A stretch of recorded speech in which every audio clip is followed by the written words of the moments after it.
In this video, we're going to talk about being referred. I get a lot of questions about what it means to be referred and what to do if you're having trouble getting referred. So stay tuned and we'll cover these topics. Before we get started, you could help out by liking this video to help with the YouTube algorithm. Also subscribe to the channel and hit the notification bell so you can be notified of all the new videos that are uploaded and share with anyone that could use this information. So to explain what being referred is, it basically means that you've met the minimum qualifications for the position as it was listed in the announcement, and that you've been sent to the hiring manager for consideration for a possible interview. Now, just because you've met the minimum qualifications does not mean that you'll be referred. There's actually a couple of reasons why you wouldn't. One is veterans preference. That's the most common. So anytime you apply to a job that is open to all U.S. citizens, veterans preference will apply unless it's a direct hire.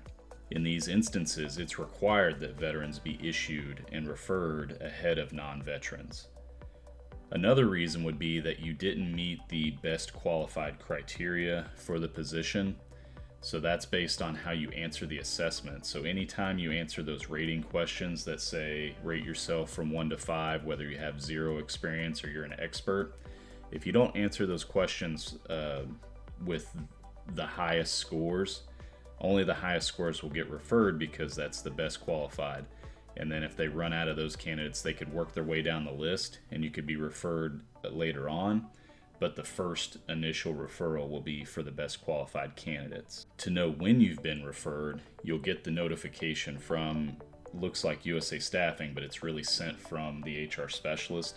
So once all applications have been reviewed and they've been scored and divided up into certificates based on, grade, hiring path, whatever criteria there are to separate candidates, they'll be placed on certificates, and those certificates are sent to the hiring manager.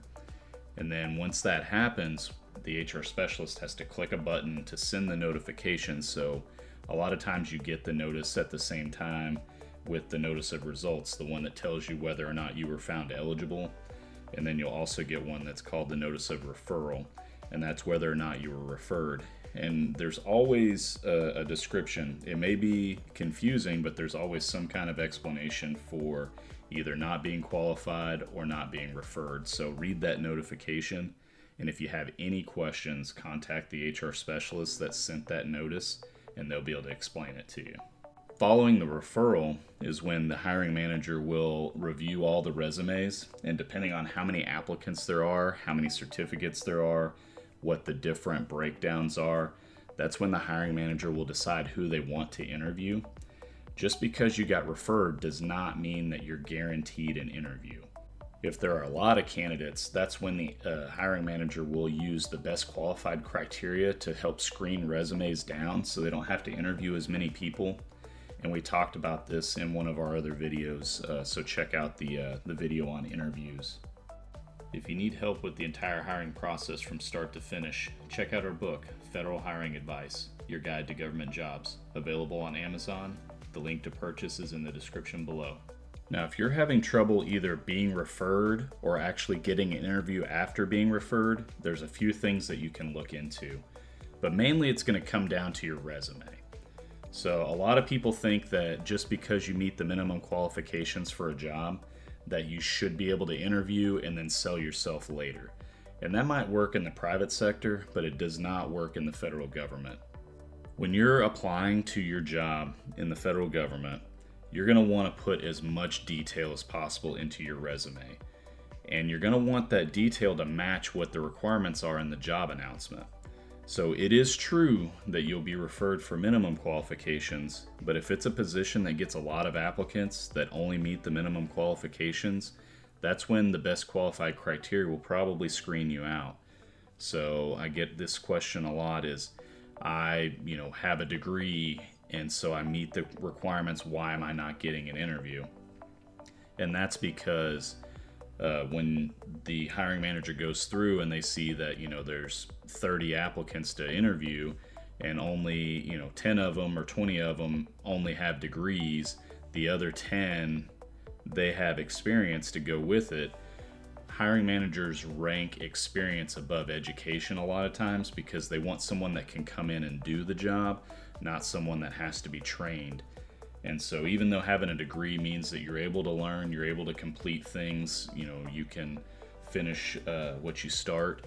If someone has specific experience in the area that the interview is for or the position's for, then they're gonna a lot of times rise above someone that doesn't have experience and only has education.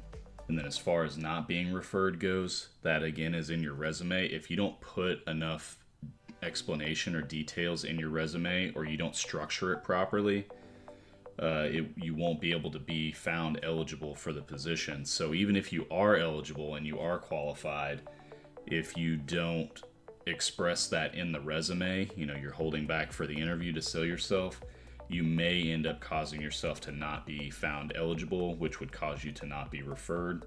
So you'll want to check out our video on how to write your resume so that you can get it properly structured and include all the right information and where it comes from. You have to use the announcement as a template. You have to tailor your resume to the jobs that you apply to so that you're meeting the qualifications that the announcement says that you need to meet. And our video helps to explain that. To help summarize what being referred means, it's literally just that you've met the qualifications of the position and you were sent forward to the hiring manager for a review and consideration for possible interview. If you're not meeting the qualifications, it's going to come down to your resume or your application or how you answered the questionnaire. So you'll want to ask the hiring manager which part of that process screens you out. A lot of times it is the resume based on the structure if you don't have all the required information, and then also that you didn't tailor your experience to the job announcement to meet the qualifications. So you'll want to look into those things. Now, if you're qualified and not referred, that's when it comes down to you didn't answer the questionnaire to say that you were the best candidate or the best qualified candidate. Your score was too low on those rating questions. Or you're not a veteran and you were not referred because they had to refer veterans first. Or let's say you get referred routinely but you never get an interview. That's also going to come down to the resume because you're not including enough details about yourself to be able to meet the extra screening that goes on when there's a large number of applicants. And another thing that I forgot to touch on earlier in the video is if a position has multiple grades and you still, think that I'm going to qualify based on these minimum qualifications, or I don't want to put all of my experience in here at one time, that could cause you to only be eligible for the lower grade, even though you would qualify for higher grades. And once you apply and you're referred, you can't fix that. So you can't get selected for, let's say, a 5 and the position goes to the 9, but you really would have qualified there. You can't say, okay, I was referred and selected at the 5, here's an updated resume, I want to be considered at the 9 now. It doesn't work that way. So you'll want to be as detailed as possible with your resume and fully articulate your experience so that you can not only be qualified, be referred, meet the best qualified criteria, and qualify for the highest grade that you're actually eligible for. Thank you for watching the video. If you have any questions, go ahead and leave them in the comments and I'll do my best to answer. If you need to work one-on-one, you can visit the website at www.federalhiringadvice.com and we can schedule a time to meet.